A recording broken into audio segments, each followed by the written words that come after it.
নমস্কার বন্ধুরা। 2026 সালের যে স্পেশাল ইন্টেন্সিভ রিভিশন যে হয়েছে, এখানে কিন্তু গত 28 তারিখে ফাইনাল ভোটার লিস্ট কিন্তু পাবলিশ হয়েছে।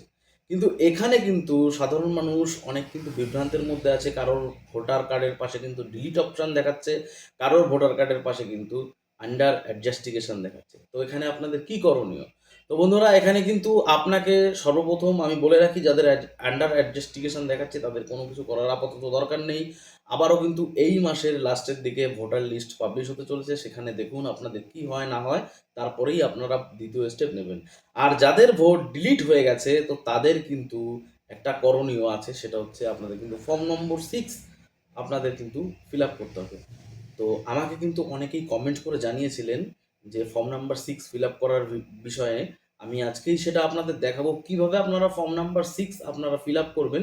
তো চলুন, আমি আমার স্ক্রিন শেয়ার করে আপনাদের দেখাচ্ছি। আর বন্ধুরা, আপনি যদি আমার চ্যানেল নতুন হয়ে থাকেন তাহলে অবশ্যই চ্যানেলটিকে সাবস্ক্রাইব করে বেল আইকনটি প্রেস করে রাখুন এরকম ধরনের লেটেস্ট আপডেট পাওয়ার জন্য। তো চলুন শুরু করা যাক।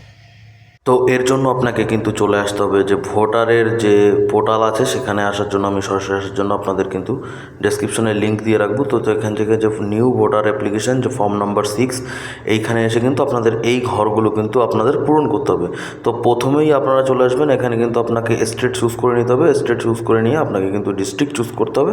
তারপরে কিন্তু আপনার অ্যাসেম্বলি এখান থেকে আপনি চুজ করে নেবেন। চুজ করে নিয়ে আপনারা একটু স্ক্রল করবেন। স্ক্রল করলে পরে কিন্তু আপনারা নিচে দেখতে পাচ্ছেন যে আপনার নেক্সট অপশনের উপরে ক্লিক করে দিতে হবে।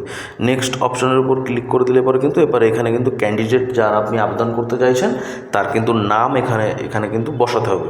তো এখানে নাম বসালে পরে আপনারা কিন্তু নিচে দেখবেন অটোমেটিক্যালি কিন্তু ইংলিশে কিন্তু চলে আসবে।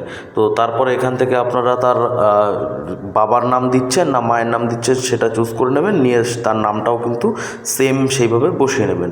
তো বসিয়ে নিয়ে কিন্তু তো দেখুন আমি কিন্তু বসিয়ে নিয়েছি। তো বসিয়ে নিয়ে কিন্তু আবারও আপনারা যে নেক্সট করে দেবেন, নেক্সট না করলে পরে কিন্তু আপনারা পরবর্তী অপশনে কিন্তু লিখতে পারবেন না। তো পরের অপশনটা যেহেতু বাবার নাম বসাতে চাইছি, তো এখানে কিন্তু বাবার নাম কিন্তু বসিয়ে নিতে হবে। তারপরে আপনাকে কিন্তু একটি ভ্যালিড মোবাইল নম্বর দিতে হবে। তো সেলফ করে আপনি ভ্যালিড মোবাইল নাম্বার দিয়ে নেক্সট করে দেবেন। নেক্সট করে দিলে পরে কিন্তু আবার আপনাকে এখানে কিন্তু আধার নম্বর কিন্তু ইনপুট করতে হবে। তো আমি আপনাদের দেখাচ্ছি যে ফাদার্স নেম আমি টাইপ করে লিখে দেখাচ্ছি আপনাদের। তো আমি যেভাবে ফাদার্স নেমটা লিখছি আপনারা কিন্তু স্টেপ বাই স্টেপ ভিডিওটি দেখে সেমভাবেই কিন্তু লিখবেন।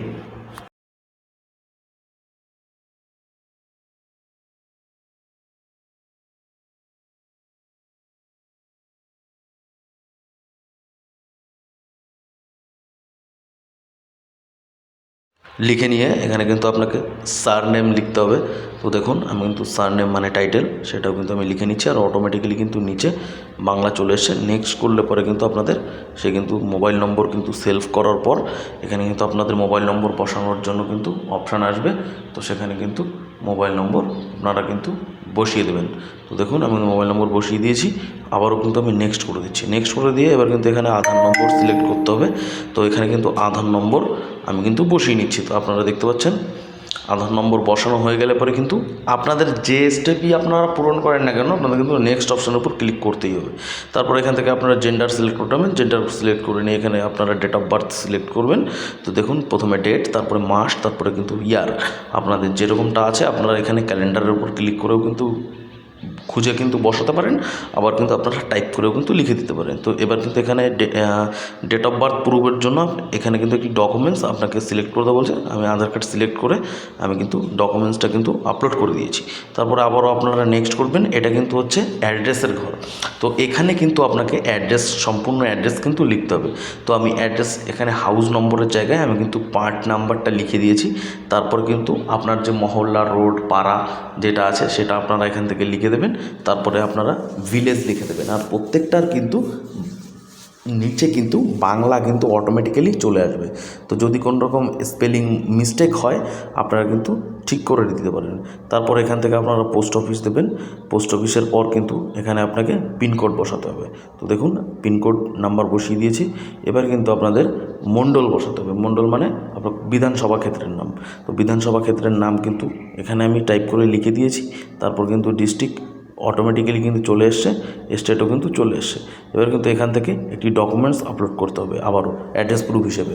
তো আপনারা এইখান থেকে আপনাদের সুবিধে মতো আপনারা কিন্তু অ্যাড্রেস প্রুফ কিন্তু সিলেক্ট করতে পারেন। তো আমি আধার কার্ডই কিন্তু সিলেক্ট করে আমি আধার কার্ডই কিন্তু আপলোড করে দিচ্ছি। তো আপনারা দেখতে পাচ্ছেন আমি আধার কার্ড সিলেক্ট করে নিয়েছি। সিলেক্ট করে নিয়ে এখান থেকে কিন্তু আমি আধার কার্ড কিন্তু সিলেক্ট করে নিয়ে নেক্সট করে দিয়েছি। তো দেখুন নেক্সট করলে পরে কিন্তু এখানে ক্যাটাগরি ডিসেবিলিটি কোনো দরকার নেই, আপনারা হ্যান্ডিক্যাপ থাকলে পরে আপনারা দিতে পারেন, না হলে নেক্সট করে পরের পেজে চলে যাবেন। তো নেক্সট করলে পরের পেজে চলে যাওয়ার পর আপনারা কিন্তু এখানে বলছে যে আপনাদের পরিবারে কোনো গার্জিয়ানের এপিক নাম্বার থাকলে সেটা এখানে বসান। তো আমি কিন্তু লিগ্যাল গার্জিয়ান হিসেবে একজনের নাম আমি দিয়ে দিয়েছি। আপনার যে গার্জিয়ান আছে তার নাম আপনি এখানে বসাবেন, সম্পর্কটা দেবেন, দিয়ে কিন্তু তার এপিক নাম্বারটা এখানে আপনার টাইপ করে লিখে দিতে হবে। লিখে দেওয়ার পর আপনারা আবারও কিন্তু নেক্সট করবেন। নেক্সট করে এই ইয়েস করে দেবেন যে এপিক ডিটেলস। এবার কিন্তু এখানে বলেছে যে আপনার কিন্তু মায়ের নাম দিতে হবে এবং হাজব্যান্ড ওয়াইফ যদি আপনার থাকে সেটা কিন্তু আপনাকে এখানে দিতে হবে এবং তাদের এপিক নাম্বার যদি থাকে তাহলেই আপনারা দেবেন, না থাকলে কিন্তু দেওয়ার কোনো প্রয়োজন নেই। আর উপরে কিন্তু বাবার নাম দিয়ে যখন আপনি ফর্মটা ফিল আপ করেছেন তো সেই জন্য কিন্তু বাবার নামটা কিন্তু উপরে অটোমেটিক্যালি কিন্তু চলে আসবে। আর আপনারা যদি এপিক নাম্বার বসান, এপিক নাম্বারটা যদি ভ্যালিড না হয় এখানে কিন্তু সিস্টেম থেকে অটোমেটিক্যালি কিন্তু সরে যাবে, এখানে কিন্তু দেখাবে না। তো ভ্যালিড এপিক নাম্বারই আপনারা দেবেন। আর যদি এপিক নাম্বার না থাকে মানে ভোটার কার্ড না থাকে তাহলে আপনাদের দেওয়ার কিন্তু কোনো প্রয়োজন নেই। তো এখান থেকে এই ব্যক্তির কিন্তু 2002 সালের লিঙ্কেজে কারোর হচ্ছে লিঙ্কেজ নেই, তো তার জন্য কিন্তু আমি থার্ড অপশনটা চুজ করে নিয়ে নেক্সট করে দিয়েছি। এখান থেকে এবার জন্মস্থানের ডিটেলস দিতে হবে। এখানে কিন্তু ভিলেজের নাম দিয়ে দিয়েছি, ভিলেজের নাম, স্টেট, ডিস্ট্রিক্ট, মানে কোন জায়গায় জন্মগ্রহণ করেছে তো সেটা কিন্তু এখানে দিতে হবে। দিয়ে কত তারিখ থেকে সেই জায়গায় বসবাস করছেন, যে আপনি যেখানে এখন ভোট আবেদন করছেন সেখানে কত তারিখ থেকে আপনি বসবাস করছেন এটা এখানে আপনি দিয়ে দিতে পারেন, মাস এবং সাল হিসেব করে। তারপরে কিন্তু আপনাকে প্যালেস দিতে হবে, মানে আপনি কোথা থেকে আবেদন করছেন, আর ডেট কিন্তু অটোমেটিক্যালি কিন্তু চলে আসবে। তারপরে কিন্তু নেক্সট করে দিলে পরে আপনারা যে প্রথমে যে মোবাইল নম্বরটি দিয়েছিলেন সেই নাম্বারে কিন্তু একটি ওটিপি সেন্ড হবে, মানে যেটা ভোটার কার্ডের নতুন ভোটার কার্ডের সাথে লিঙ্ক থাকবে। তো ক্যাপচার কোডটি বসিয়ে এখানে আপনারা কিন্তু সেন্ড ওটিপির উপর ক্লিক করলে কিন্তু আপনাদের মোবাইল নাম্বারে কিন্তু একটি ওটিপি চলে যাবে। সেই ওটিপি নাম্বারটা কিন্তু আপনাকে এখানে কিন্তু টাইপ করে বসিয়ে নিতে হবে। তো দেখুন আমি কিন্তু বসিয়ে নিচ্ছি। প্রিভিউ অ্যান্ড সাবমিট ওটিপি বসানোর পর এই অপশানের উপর ক্লিক করলে কিন্তু আপনাদের কিন্তু পুরো ফর্মটি কিন্তু ওপেন হয়ে যাবে, যে এখানে কি করতে হবে আপনার, আপনি কি ফর্মে কি ফিল আপ করেছেন সম্পূর্ণ ডিটেলস কিন্তু আপনারা এখান থেকে কিন্তু দেখতে পাবেন। তো সম্পূর্ণ তথ্যটা আপনারা দেখে নেবেন। যদি কোনো রকম কোনো ভুল হয়ে থাকে তাহলে আপনারা কিন্তু ব্যাকে এসে আবারও কিন্তু সেই জায়গাটা কিন্তু সংশোধন করতে পারবেন। এবারে কিন্তু এই যে ফর্মটা আপনারা ডাউনলোড করে নিতে পারেন দেখানোর জন্য। এবার আপনি ফর্ম যদি ডাউনলোড করেন তো করে নিলেন, ডাউনলোড করা আপনার হয়ে গেলে পরে আপনি এটা জাস্ট আপনি দেখার জন্য কিন্তু ডাউনলোড করতে পারেন। এটা কিন্তু কোনো ফর্ম না, এটা ফর্মটা হচ্ছে আপনি কিন্তু জমা দেবেন না। তো কি করবেন, আমি কিন্তু এটাকে ডাউনলোড করে নিয়েছি জাস্ট দেখানোর জন্য।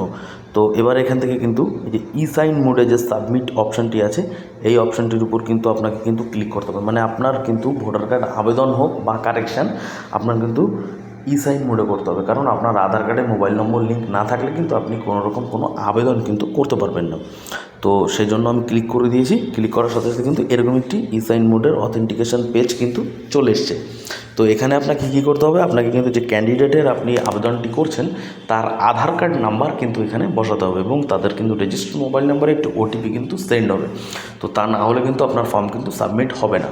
আরও একটা কথা মাথায় রাখা আপনাদের খুবই জরুরি, কারণ আধার কার্ডে যে নামের অক্ষরে অক্ষরে যদি আপনাদের মিল না থাকে আবেদনের ফর্মে তাহলেও কিন্তু আপনারা এই কাজটি কিন্তু করতে পারবেন না। আপনারা সবসময় ট্রাই করবেন যে আধার কার্ডে যে নাম আছে, যে ডেট অফ বার্থ আছে সেটা দিয়েই কিন্তু আপনার ফর্মটি পূরণ করবেন, তা নয়তো কিন্তু আপনাদের কিন্তু ফর্মটি কিন্তু সাবমিট হবে না। তো দেখুন মোবাইল নাম্বারে কিন্তু ওটিপি কিন্তু সেন্ড হয়ে গেছে। আমি কিন্তু এখান থেকে ওটিপি নাম্বার বসিয়ে নিচ্ছি। বসিয়ে নিলে পরে কিন্তু অটোমেটিকলি ডিসক্লেরেশন বক্সে কিন্তু টিক হয়ে যায়, তখন কিন্তু সাবমিট করে দিলে পরে কিন্তু তো দেখুন এখান থেকে কিন্তু ফর্মটি আমার সাবমিট এক্ষুনি হয়ে যাবে। তো দেখুন এখান থেকে কিন্তু ফর্ম কিন্তু সাবমিট হয়ে গেছে, অ্যাকনোলেজমেন্ট নাম্বার আপনারা এখান থেকে দেখতে পাচ্ছেন। এবার এখান থেকে কিন্তু আপনি ফর্মটি কিন্তু ডাউনলোড করে নিতে পারবেন। তো এই ফর্মটা নিয়ে কিন্তু আপনাদের সাপোর্টিং ডকুমেন্ট সব অ্যাটাচ করে আপনার যে বিএলও আছে তার সাথে কিন্তু কথা বলে আপনি কিন্তু জমা করতে পারবেন। তো বন্ধুরা, আজকের আপডেট ছিল এই পর্যন্তই। আপনাদের আপডেটটি কেমন লেগেছে অবশ্যই কমেন্ট করে জানান, আর ভালো লাগলে চ্যানেলটি সাবস্ক্রাইব করুন। ধন্যবাদ। সবাই সুস্থ থাকবেন, ভালো থাকবেন।